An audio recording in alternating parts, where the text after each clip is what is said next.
Hola a todos, muy buenas noches. Mi nombre es Dene Bortigosa y estamos en un miércoles de chicharrón aquí en ¿A poco no? Hoy tenemos la presencia de la maestra en ciencias, Adriana Letechipía Salcido. En lo que va llegando la gente, los invitamos a seguir nuestras redes sociales. Estamos en Facebook, estamos en Twitter, estamos en Instagram, estamos en LinkedIn y tenemos una página web www.apocono.mx. Bienvenidos sean todos. Les voy a contar la dinámica. Adriana nos va a platicar sobre las películas de ciencia ficción o películas que tienen ciencia ficción y vamos a estar recibiendo sus preguntas por el chat de ¿A poco no? Si nos siguen por alguna otra página, los invitamos a hacer sus preguntas en la página de ¿A poco no? Y si no, entonces se las contestamos en cuanto podamos.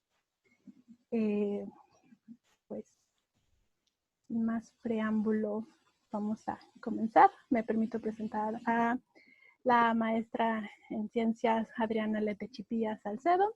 Ella es químico, bacteriólogo, parasitólogo y tiene una maestría en ciencias en biomedicina y biotecnología molecular con mención honorífica por parte de la Escuela Nacional de Ciencias Biológicas del Instituto Politécnico Nacional.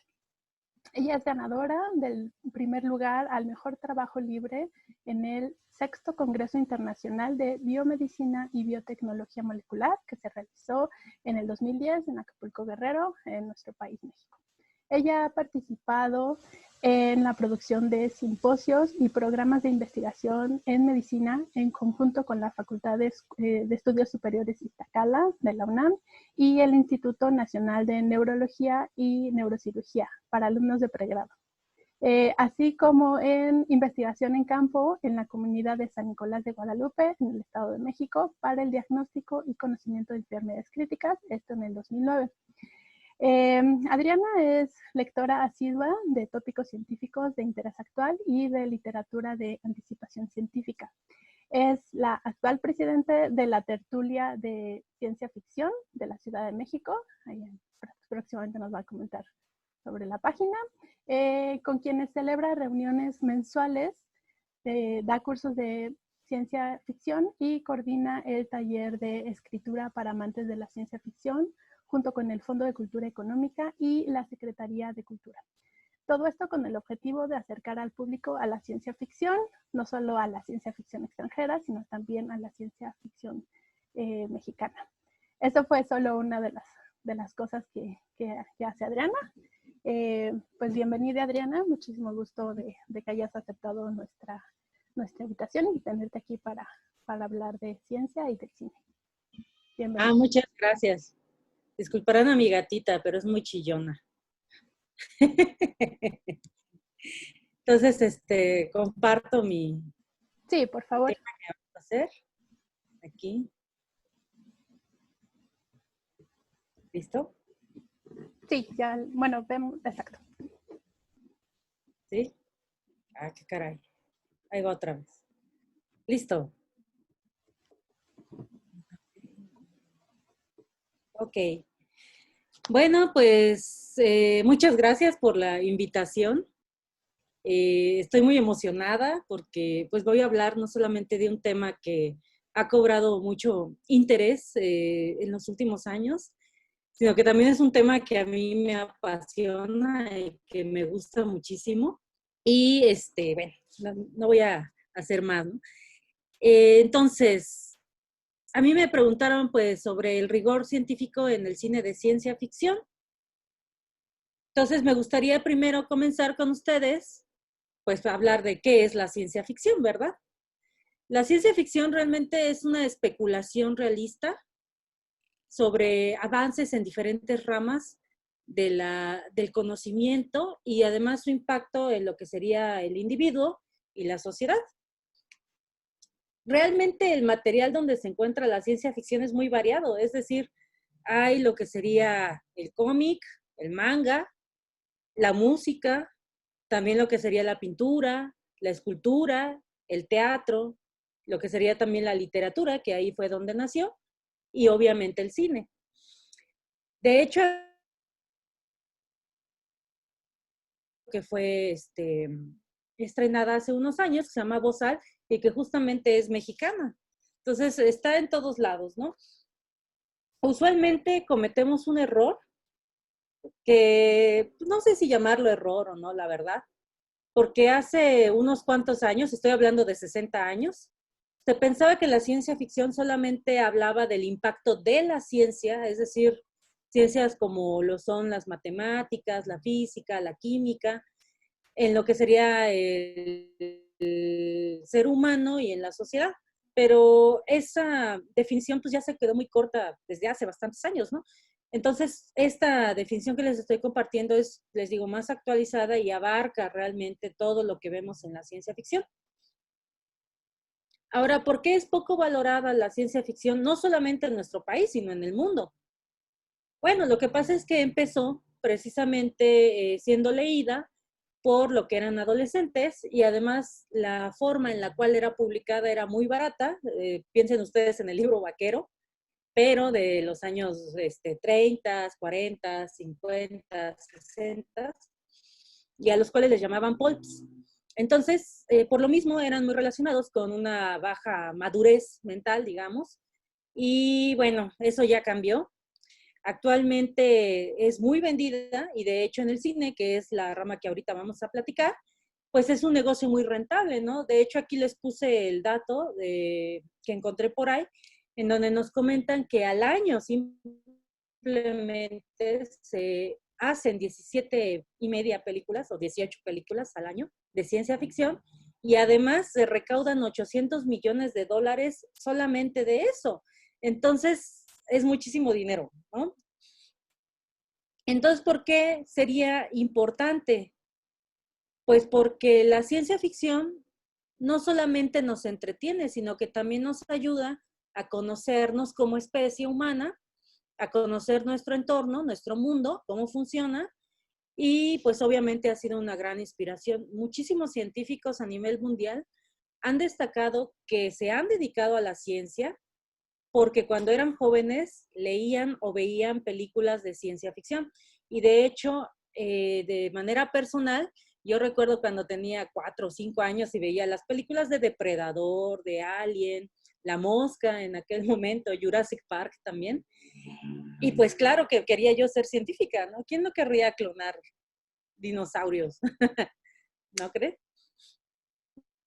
Entonces sí, definitivamente es muy importante y más actualmente con esto de la pandemia, pues para desarrollar científicos que se dediquen obviamente a la investigación de vacunas, que es la profilaxis contra la pandemia que ahora nos aqueja, ¿no?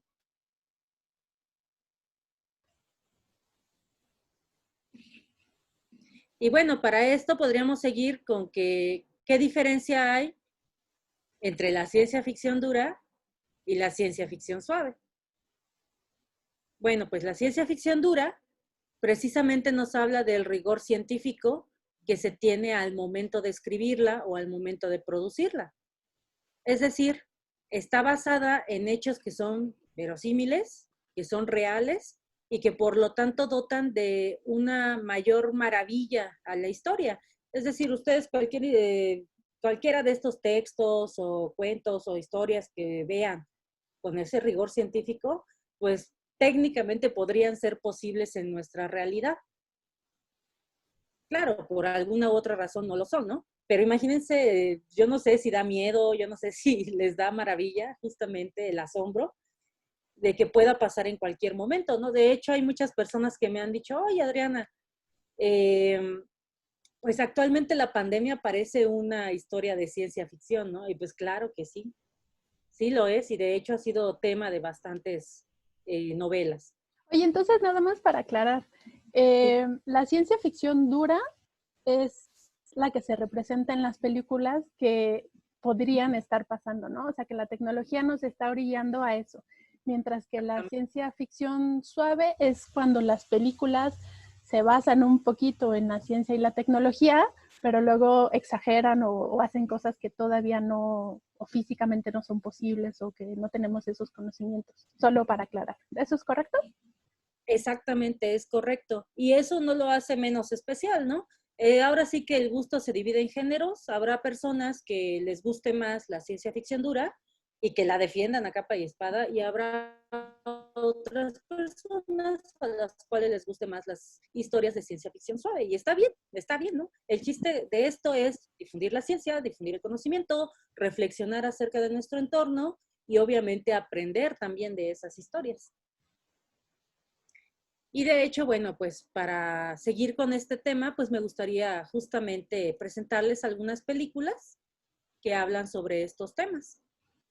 La primera que elegí, pues es 2001, Una Odisea Espacial, que justamente es de Stanley Kubrick, de 1968, y que fue una de las primeras películas, más bien fue la primera, en hablar de la ciencia de una manera seria y que incorporó también a lo visual, pues todo lo que sería la tecnología, lo que sería también ambientación espacial, que es realista. No solamente habla de eso, también nos habla de la evolución del ser humano. De hecho, pone ahora sí que en duda o a lo mejor pone a reflexionar sobre cómo el ser humano obtuvo el conocimiento, si fue que realmente lo desarrolló él o a lo mejor una inteligencia superior o extraterrestre pudo haber influenciado en ello. También en aquel momento, pues que el que presentaran naves espaciales que tuvieran un funcionamiento más realista fue pues un hitazo, ¿no? De hecho, en la película podemos ver esta nave que justamente funciona con lo que sería también energía centrífuga, lo cual hace que haya una gravedad artificial. Entonces, de esta manera, los astronautas pues pueden caminar en la superficie interna de ella sin el problema, ¿no? De los mareos y todo esto. De hecho, hay una escena muy chistosa en la película donde justamente uno de las personas o de los protagonistas está leyendo las instrucciones del sanitario de cómo utilizarlo, ¿no? En microgravedad también. Hay otra situación muy curiosa, digamos, ¿no? En la película hay una base lunar en donde encuentran justamente el monolito de Tycho, que bueno, ya para los que lo vean sabrán, ¿no? De qué origen tiene esto. Sin embargo, en esa época, pues nadie había ido a la luna. Es decir, no se conocía cómo era el paisaje lunar. Aún así, Stanley Kubrick tuvo esa visión de poner pues las montañas blancas, el polvo blanco, de dotar de justamente silencio, de un cielo nocturno.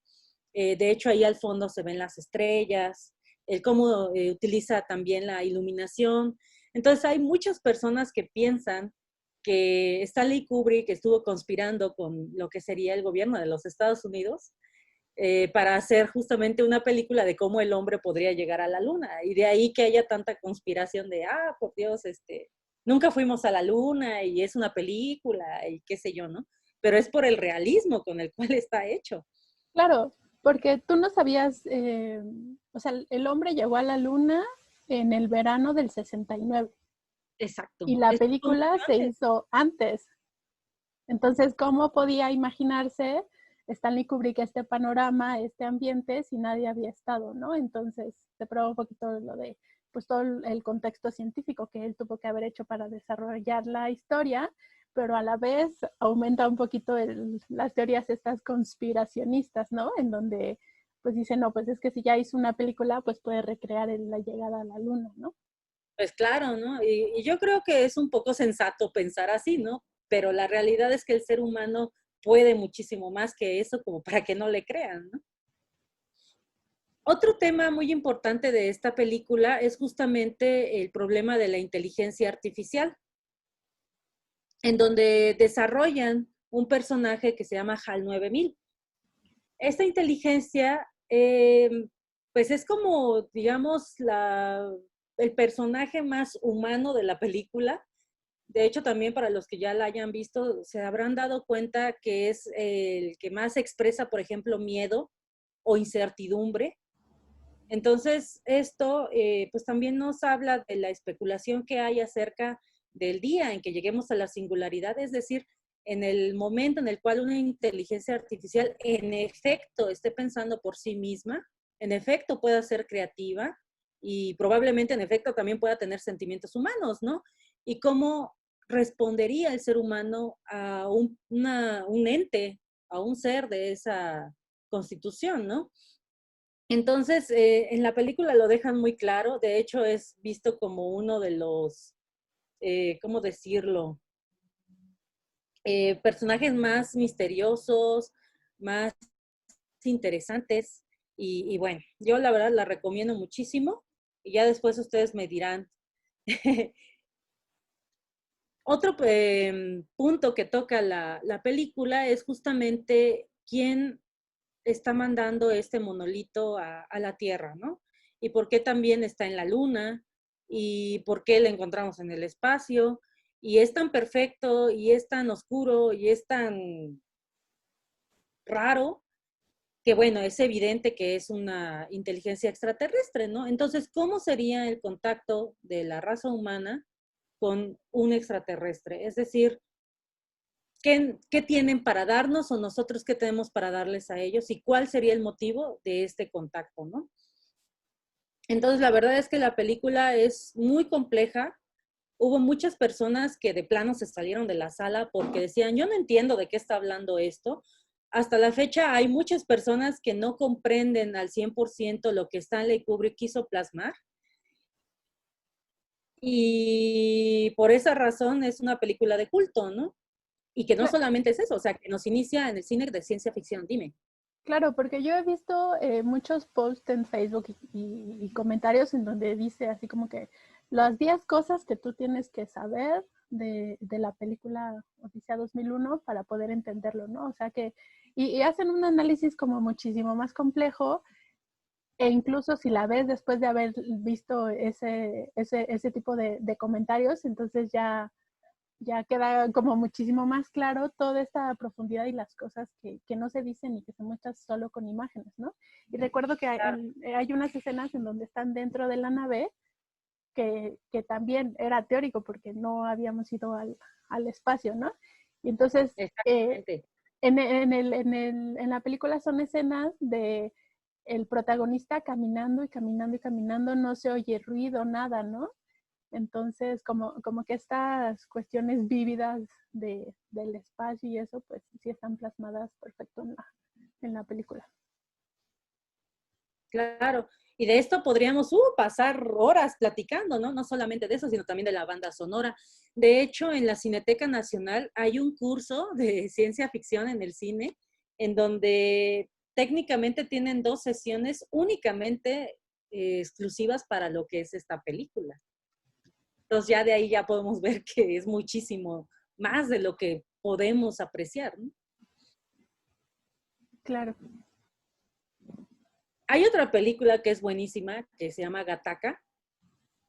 El nombre es súper curioso y también de ahí ya nos da una clave para entender de qué se trata. Gattaca justamente son las 4 bases nucleotíricas que tiene el material genético, que es guanina, adenina, timina y citosina, ¿no? Y están justamente en este orden para darle un nombre, pues, a la obra, ¿no? Esta obra es de 1997 y es de Andrew Nicole y de Danny DeVito, el actor.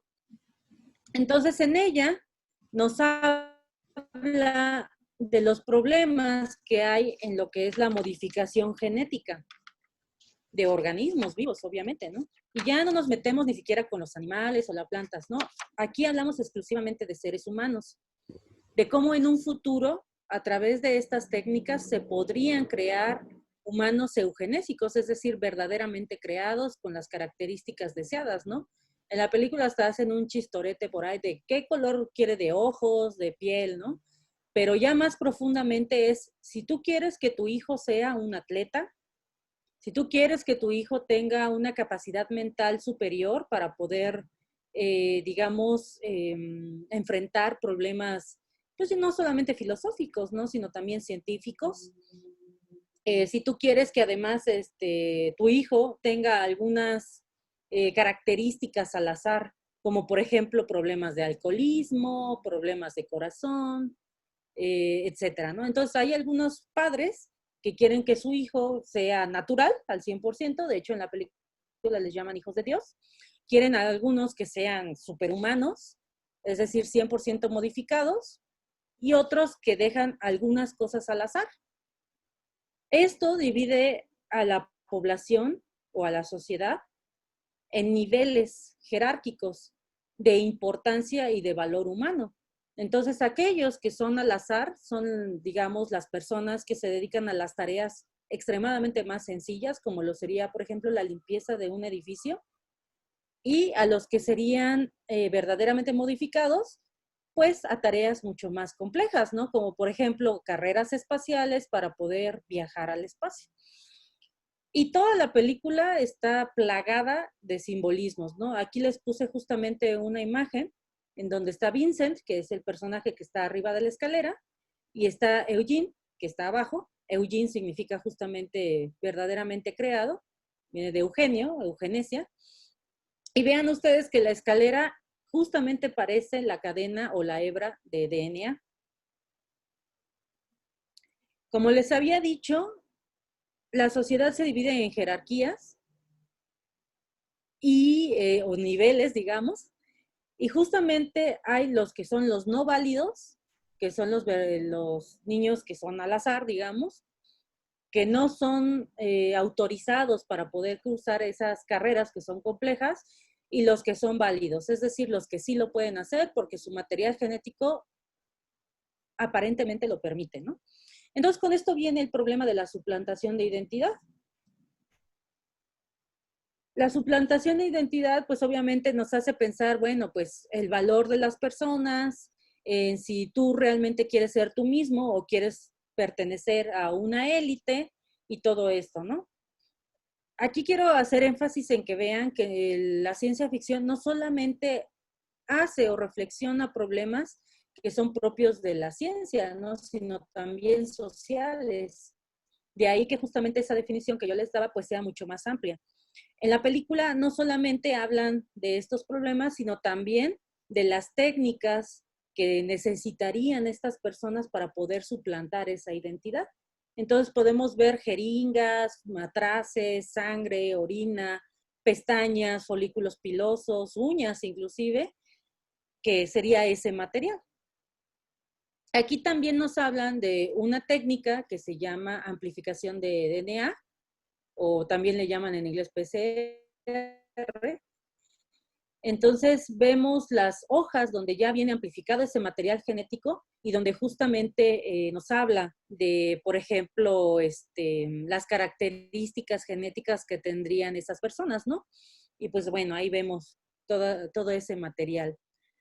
Justamente estábamos platicando que en la actualidad esa técnica es la que se utiliza, bueno, alguna variación, ¿verdad? Para poder detectar virus como por ejemplo, es el virus del SARS-CoV-2, que es el virus que provoca el COVID. ¿Cuánto tiempo se tardan estas personas para poder emitir un resultado? Actualmente se habla de hasta un día para poderlo emitir. Digo, y eso siendo rápido, ¿no? Entonces, en la película hablan de minutos, algo así como 2, 3 minutos, ¿no? Simplemente toman la muestra de la boca, algunas células que quedaron por ahí, amplifican el material genético, sacan su hoja de resultados y lo entregan, ¿no? Y esa escena es impresionante porque van como si fuera una tiendita, ¿no? O sea, llegan, bueno, contaste una parte de la escena, ¿no? Que toman muestra de saliva, pero la otra parte de la escena, pues da un cabello que se había encontrado en el escritorio. Ajá. Y, o sea, da el cabello, la señorita lo mete en el aparatito, se da la media vuelta y ya tiene los resultados, ¿no? Entonces, ahorita, pese a todos los avances que tenemos y eso, pues las cosas siguen tomando tiempo, Bien. ¿no? Exacto, y muy probablemente en un futuro así vaya a ser, ¿no? Cuando los procesos sean todavía más baratos y obviamente la tecnología sea aún mayor. Entonces, la película es cierto que se centra en esta diferencia genética de las personas, pero también en la voluntad humana. Es decir, que nuestra genética no determina qué tanto vamos a hacer para poder llegar a nuestros sueños. Entonces es una película muy bonita, es muy interesante. Realmente yo creo que es una película atemporal completamente, a pesar de que visualmente es muy vintage, es como si fuera de los 50, hagan de cuenta. El tema yo creo que siempre y por siempre va a perdurar mientras la raza humana se jacte de ser humana, ¿no? Entonces muy, muy recomendable. Aquí tengo otra película que les va a dar risa. Nosotros pensamos, bueno, que es definitivamente algo que emociona a científicos porque hace completamente, está llena de información científica. Es justamente El Marciano. Esta película es del 2015, pero está basada en un libro de Andy Weir que se llama igual El Marciano, ¿no? Entonces, básicamente, ¿de qué trata? Bueno, son astronautas que se van a Marte. En Marte van a hacer algunos experimentos, pero hay una tormenta de polvo. Entonces, en lo que huyen precisamente para salvaguardarse, uno de ellos queda atrás y lo dejan en el planeta rojo, ¿no? Entonces, como ya se fueron todos, pues él se queda solito y obviamente va a pasar tiempo en lo que se dan cuenta de que está vivo y regresan por él. Entonces, tiene que hacer uso de todo su conocimiento científico para poder sobrevivir en un planeta tan hostil como lo es Marte. Entonces, para los que somos frikis, es así de, puf, ¿no? Nos vuela la cabeza. Entonces, también podemos ver que a pesar de que técnicamente no hay mucho conocimiento de cómo es la superficie marciana, pero me refiero desde el punto de vista humano, no desde las ondas que han enviado, ¿no? Bueno, pues ellos ya se imaginan cómo podría ser y todo esto fue grabado justamente en el desierto de Arizona, ¿no? Del lado derecho de esta imagen podemos ver cómo sería el paisaje marciano, pero del lado izquierdo vemos que fue grabado en la Tierra porque pues ahí hay plantas, ¿no? Ahora, otra cosa más. ¿Ya las viste? Ya. No, si no, las señoras con el cursor, por favor. Creo que ni siquiera se ve, pero está del lado izquierdo del astronauta. Ahí se ven las plantitas. Ah, es cierto, que parece una sombra. Exactamente, pero no, eso quiere decir que fue aquí en la Tierra. Lo que sí quiero que vean es que también el traje que trae él es completamente, pues ahora sí que especulativo, ¿no? Es imaginativo. Está diseñado de una manera muy padre. O sea, nosotros vimos los trajes de la NASA como eran, que son enormes y son muy pesados. De hecho, se necesita de 2 personas para poder ayudarle al astronauta a ponérselo. Y los que enviaron ahora con esto de la misión de SpaceX, a lo que es la Estación Espacial Internacional, pues ya son completamente diferentes, ¿no? De hecho, hasta parece un traje de motociclista, pero es que también están basados en este traje.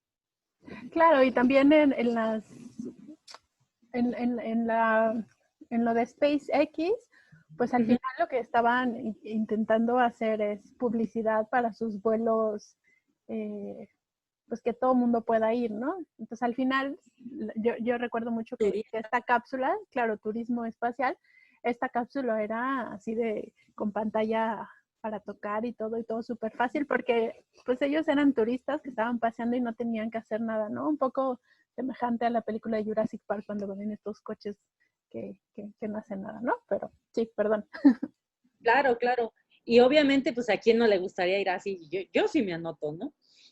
Bueno, después de que este astronauta, que justamente es Matt Damon, se queda varado en ese planeta, pues entonces se las tiene que ingeniar para poder comer. Lo único que tiene ahí son papas, ¿no? Literalmente son papitas. Después de que se les acaba el alimento que luego vienen en bolsas. Entonces, lo primero que tiene que hacer es reproducirlas. Para poderlas reproducir, pues obviamente necesita técnicas de botánica y él justamente es botánico en la película y también en la novela. Entonces, todo esto de cómo dividirlas para poderlas crecer masivamente, pues entonces él lo sabe, ¿no? No solamente eso, también necesita de un suelo que sea rico en nutrientes. Y para poder dotar ese suelo de nutrientes, pues entonces necesita las heces fecales de sus compañeros y las propias, ¿no? Entonces va por ellas, las abre y las dispersa. Entonces, bueno, ahí también estamos hablando de un poquito de agricultura, pero también necesita agua. Entonces, Marte es conocido porque sí hay agua, pero es muy escasa, está en los polos y no está disponible, ¿no? Entonces, él hace o produce agua a partir de gas hidrógeno y gas oxígeno y descargas eléctricas, ¿no? Entonces hace su pequeño invernadero, que es justamente el que vemos ahorita en pantalla. ¿Y qué hace? ¿Qué hace? Pues comerlas, ¿no? Pero obviamente un ser humano necesita más que eso. Necesita, sí, carbohidratos, que están principalmente en las papas, pero también necesita de proteína, también necesita de lípidos y también de unos micronutrientes que se llaman vitaminas. Entonces, en la película él comenta que las vitaminas las tiene por montones, ¿no? Pero lo que no hay es proteína. Entonces, él mismo empieza a consumir las proteínas de su cuerpo, que es lo que le pasa a una persona anoréxica cuando no está consumiendo alimento. Entonces, en este aspecto es muy realista, no solamente en eso, también en el perfil psicológico que tienen que mostrar los astronautas para poder no solamente sobrevivir, estar solo en un planeta, ¿no? Sino, por ejemplo, para estar rodeado de personas en un lugar muy pequeño. Entonces, son personas que conviven fácilmente, que pueden estar solos, que se pueden abstraer de todo esto, que no generan problemas. Entonces, esto yo creo que es uno de los principales problemas que vamos a tener cuando vayamos a otros planetas, ¿no? Es decir, las largas distancias y obviamente la convivencia en espacios reducidos con más personas. Y aquí pues lo dicen muy bien. Y de hecho hasta hacen una entrevista, me parece, a sus compañeros, en donde dicen, no, él va a estar bien, porque él es uno de los mejores para esto, ¿no? Para estar solo. Otra parte que también es muy interesante es parte de la comunicación entre lo que sería Marte y la Tierra. Es decir, allá nos hablan de que, por ejemplo, una de las sondas no funciona porque está tapada con arena del planeta. Entonces la tiene que limpiar y todo y ve que sí puede transmitir, pero pues obviamente no transmite sonido. Entonces tiene que comunicarse con la Tierra de alguna manera, ¿no? ¿Cómo lo resuelve? Pues poniendo mensajes. Entonces ahí lo que ven ustedes es justamente la pregunta, ¿no? ¿Me están recibiendo? Es decir, ¿están viendo este video? ¿Sí o no? Entonces, desde la Tierra pueden mover la cámara de la sonda y poner justamente la cámara hacia la respuesta de esta pregunta. Entonces, ¿estamos recibiendo el video? ¿Sí o no? Pues obviamente la dirigen hacia la palabra sí, ¿no? Entonces, la siguiente comunicación hasta la siguiente pregunta y obviamente las siguientes respuestas, ¿no? ¿Cuánto tarda cuando Marte está justamente en la parte más cercana a la Tierra? 20 minutos. Es decir, 10 minutos de ida, 10 minutos de regreso, ¿no? Entonces, imagínense una conversación tan lenta como para decir, ¿sí me están viendo, sí o no? 20 minutos después, sí, sí te estamos viendo, ¿no? Entonces, no, ha de haber sido, bueno, sería muy desesperante, claro que sí, pero pues se las tienen que arreglar de alguna manera, ¿no? Otra cosa más es justamente, además del entorno en el cual se desarrolla, es la tecnología que está siendo utilizada. Y mucha de esta tecnología realmente ya se cuenta con ella, como por ejemplo los rovers para la superficie marciana, con esas llantas tan enormes que es precisamente para no quedarse atascados. Y obviamente, pues esto, ¿no? De lo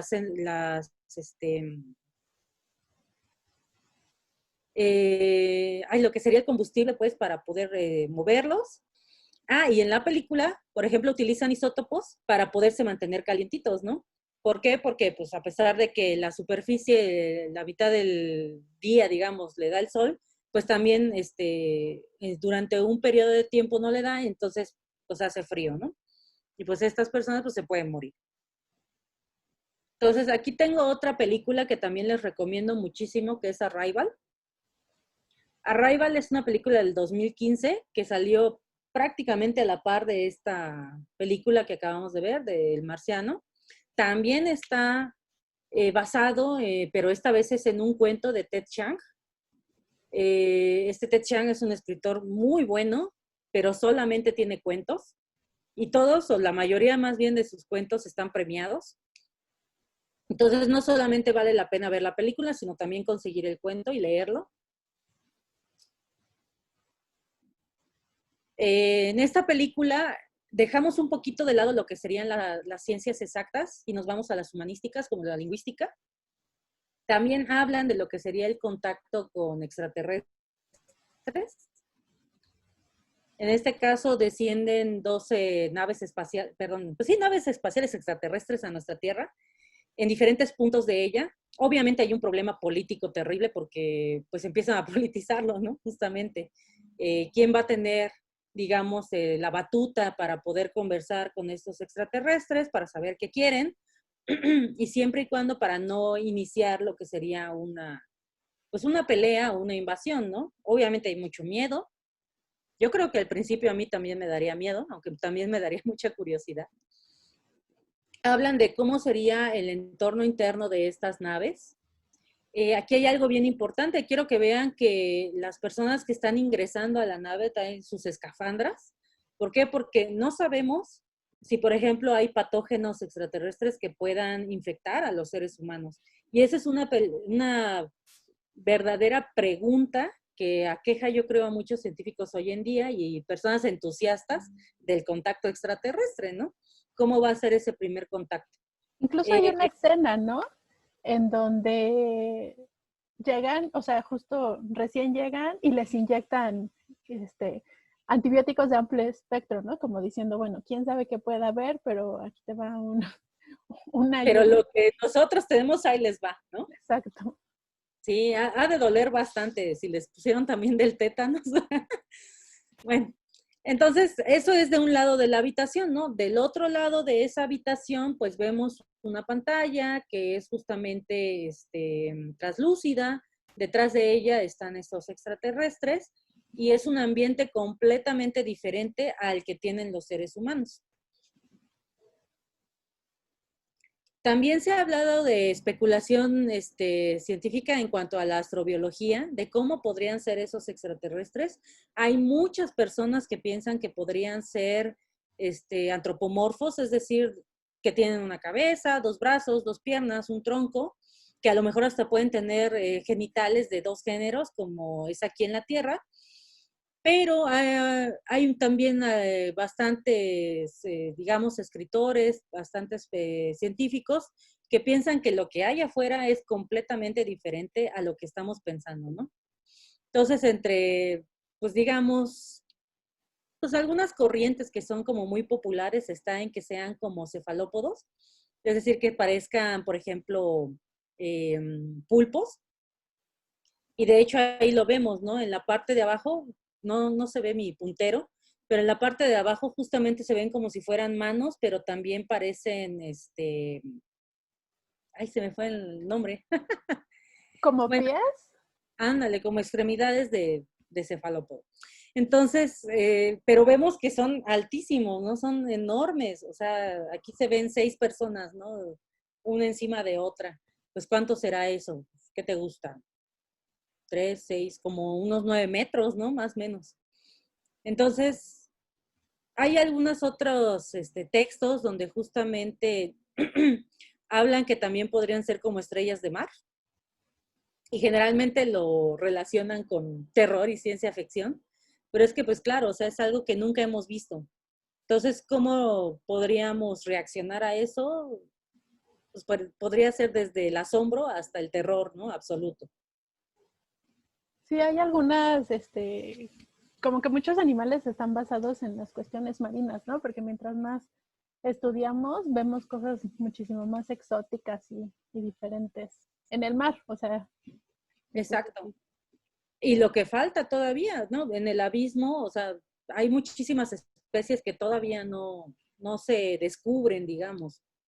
En esta imagen de aquí que les estoy compartiendo se ve a una de las protagonistas principales, la doctora Banks se llama, que es lingüista y que justamente está señalando una de las palabras o ideogramas que forman parte de lo que sería el idioma heptápodo, así le llaman a estos extraterrestres, y que además es pues algo increíble, ¿no? Actualmente en nuestro planeta sí existen algunos idiomas que son a base de ideogramas, es decir, que una figura nos representa una idea completa, y decidieron obviamente construir un idioma a partir de estas ideas, ¿no? ¿Para qué? Para la película. Es decir, no son imágenes al azar, sino que hubo personas que se dedicaron a programar computadoras para producir estas imágenes y que no solamente fueran bonitas estéticamente, sino que verdaderamente significaran algo.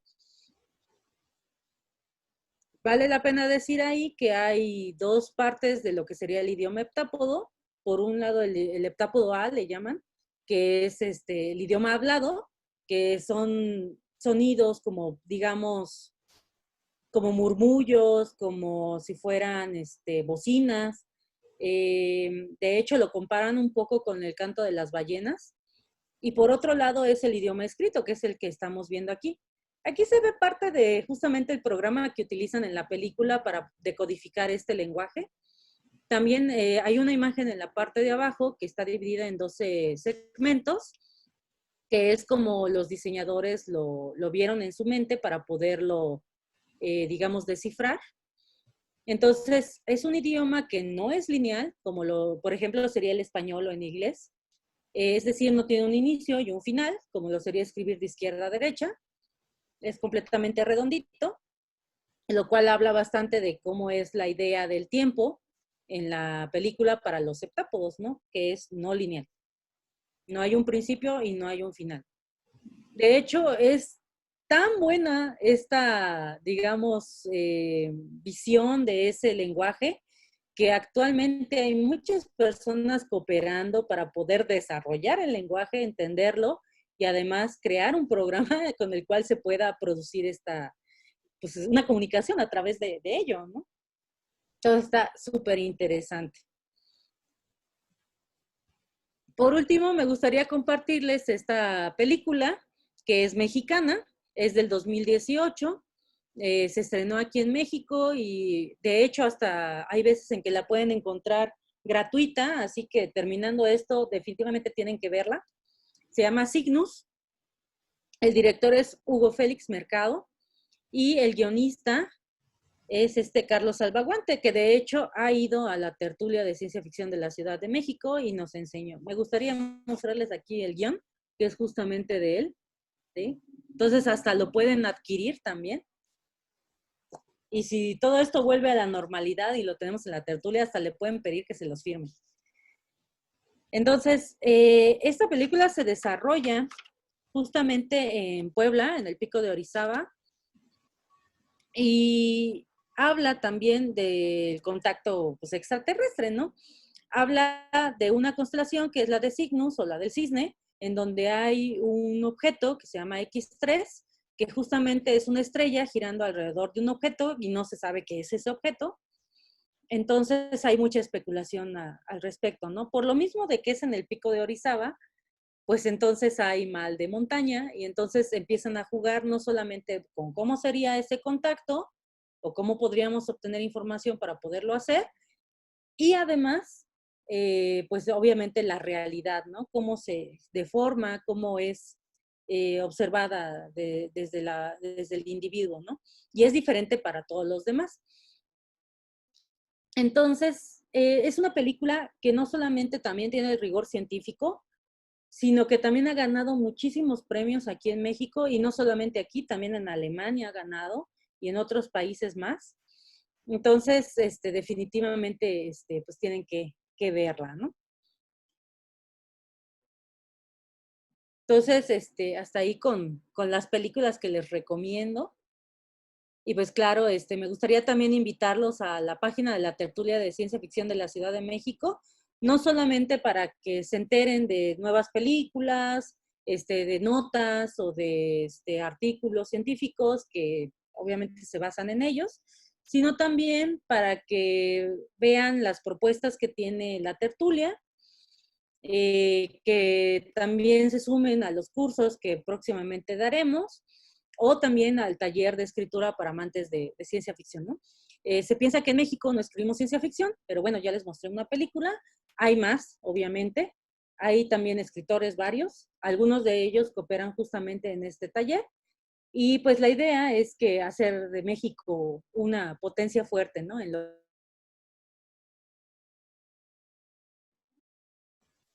de hecho, si ustedes le ponen en algún buscador Ciencia Ficción México, hay hasta tesis que hablan sobre los textos de ciencia ficción que se están produciendo en México y toda esta historia que pues ya tiene sus años, ¿no? Entre los 60 por ahí ya hay registros de cosas. Muchísimas gracias por contarnos brevemente, pero sin darnos los puntos críticos de las películas que nos recomiendas. Sí, no, sin spoilers. Sí, sin spoilers así complicadísimos.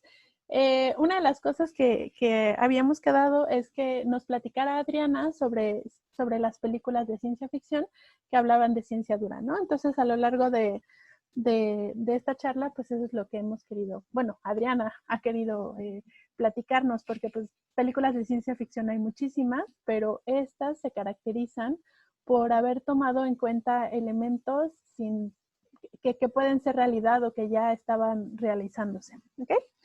De ahí, porque esas películas y no otras, hay muchas otras películas que tienen ciencia ficción dura, pero bueno, solo tenemos una hora de miércoles de chicharrón, entonces no daba tiempo de todo. ¿Tienes muchos saludos de tus alumnos y Súper. de otros conocidos? Eh, un par de correcciones. El hombre ya había llegado al espacio antes de la película de Kubrick, pero no había llegado a la luna, ¿ok? Entonces exacto. Yuri Gagarin había dado ahí unas vueltas. Ajá, exacto. Y bueno, era la Guerra Fría, que a ver quién iba conquistando cada vez más cosas. Por supuesto. Y también en relación a los animales, pues nos recuerdan lo de la explosión del Cámbrico, que es este boom de diversidad biológica, que hay algunas formas que las mantenemos ahorita y hay muchas otras cosas súper exóticas que, que ya no llegaron, que ya no pudimos llegar a conocerlas. A ver, había una pregunta por aquí. ¿Tú qué características bioquímicas, y ahí es para un poquito también de imaginación, qué características bioquímicas tendría el planeta de origen de los heptápodos y cómo crees que sería su planeta? Ay, pues es una muy buena pregunta. Fíjate que no me había puesto a pensar, pero en la película justamente hay una escena en donde podemos ver el interior de la nave, en donde justamente están conviviendo estos dos heptápodos. Bueno, para ese entonces, bueno, ya la verán, mejor no digo spoilers, ¿verdad? Donde están estos heptápodos y se puede ver que es un lugar lleno como de neblina, en el cual, de hecho, hasta el suelo parece que tiene como cierta topografía, como si fueran montañitas así pequeñitas. Yo me imagino que por cómo se mueven, tiene que ser un lugar en el cual la gravedad sea poca. ¿Para qué? Para que se puedan levantar tan grandes, porque obviamente eso influye. También se ve que ellos flotan en esta, pues, como neblina blanca. De hecho, nadan como si fueran justamente cefalópodos. También se observa que, digamos, la densidad del medio en el cual están inmersos es bastante mayor que, por ejemplo, del aire que nosotros respiramos y que es beneficioso para que ellos, a través de una tinta como de pulpo, puedan justamente escribir sus ideogramas. Entonces, ¿cómo sería ese planeta? Pues definitivamente tiene que ser así, porque no pueden irse a otro planeta sin llevarse una parte de su planeta propio, ¿no? De hecho, hay bastante especulación al respecto en cómo deberían de ser, por ejemplo, naves terrestres para poder llevar humanos a otros planetas fuera de lo que es, por ejemplo, el sistema solar, ¿no? Hablan de lo que son estas naves generacionales y siempre se dice que tiene que ser como si fuera el ecosistema en el cual viven los seres humanos. Entonces yo creo que esto es aplicable también a otras especies y en el caso de Arrival, pues evidentemente a los heptápodos, ¿no? Ahora sobre su bioquímica, pues no tengo la menor idea. Lo único podría que ser sabemos es que es agua. diferente, ¿no? Porque justo tienen como esta división entre la atmósfera terrestre y la de ellos, ¿no? O sea, quién sabe cómo es, pero es diferente a la que Sí, tenemos aquí. exactamente, se ve ese gas, esa como neblina que propongo, y lo único que se me ocurre es agua, ¿no? Agua, vapor de agua, pero pues puede ser otra sustancia, definitivamente. Sí, claro. ¿Tienes otro comentario más? Y yo no sé si puedes dejar tantito de compartir pantalla para que nos veamos, Por no sin supuesto antes que sí. invitarlos a que visiten la tertulia de ciencia ficción de la Ciudad de México en su página de Facebook, así tal cual la encuentran, y comparten un montón de cosas y textos de ciencia ficción. Cuando estábamos hablando de Ngataka, nos escribieron una pregunta, eh, que si podías hablar un poquito más sobre, ay, lo perdí, sobre, ay, CRISP, aquí está, sobre el CRISPR y si piensas que en el futuro habrá eugenesia.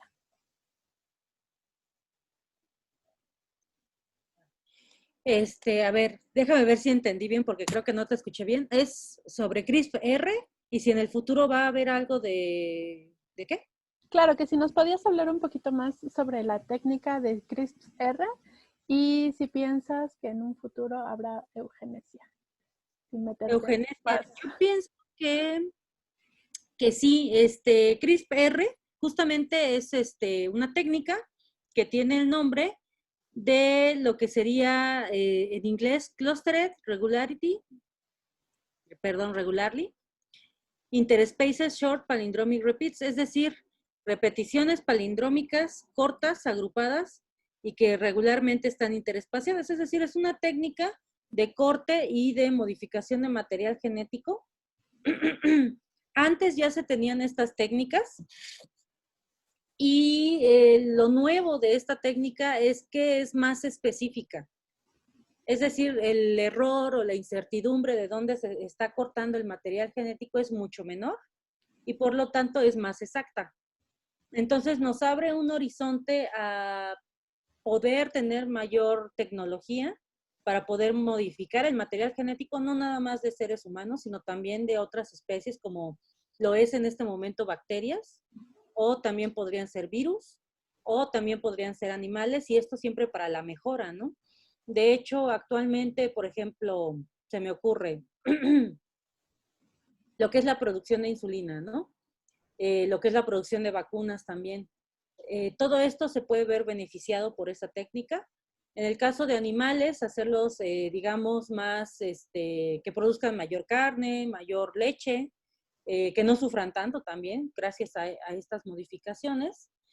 Y en el caso de humanos, pues yo creo que lo mejor o para lo mejor que podrían ser utilizados es para disminuir algunas enfermedades, ¿no? Por ejemplo, la diabetes, que actualmente, por ejemplo, en México y en el mundo, mata a muchísimas personas. También podría ser para evitar la obesidad, es decir, pues digamos que la obesidad es una broma, una muy mala broma de la naturaleza, porque se piensa que anteriormente el ser humano tenía que guardar en su cuerpo mayor cantidad de, digamos, energía a través de lo que sería la grasa. ¿Para qué? Para soportar largos periodos de inanición, ¿no? Pero pues actualmente ya no necesitamos, pues ahora sí que andar divagando ahí en la ciudad o en el campo para poder cazar un animal y comérnoslo. Entonces simplemente tienes hambre, pues ve por un bistec a un centro comercial, ¿no? O ve a un restaurante o pídelo por celular. O sea, ya no se necesita en la mayoría, ¿verdad? Entonces, ¿podría modificarse el cuerpo para qué? Para que no se produzca tanta grasa y obviamente no haya hipertensión, no haya diabetes, no haya enfermedades inflamatorias y por lo tanto no haya este tipo de, digamos, enfermedades asociadas o secundarias o que sea peor todavía, ¿no? Como por ejemplo el COVID, que justamente le pega a estas personas y es las que más gravemente desarrollan la enfermedad. Entonces, yo creo que por ahí sería que empezaría la modificación genética. Y a eso ya le podemos llamar eugenesia, ¿no? Ya sería, yo creo, muy egoísta de nuestra parte el decir, pues yo quiero que mis hijos sean rubios, caucásicos, siendo que, por ejemplo, yo soy morena, ¿no? O viceversa, ¿no? El decir, no, pues yo quiero que mis hijos tengan una ascendencia africana, siendo que a lo mejor pues en nuestro bagaje genético no lo es. En ese caso, pues mejor adoptamos niños que ya tienen esas características y les damos un hogar, ¿no?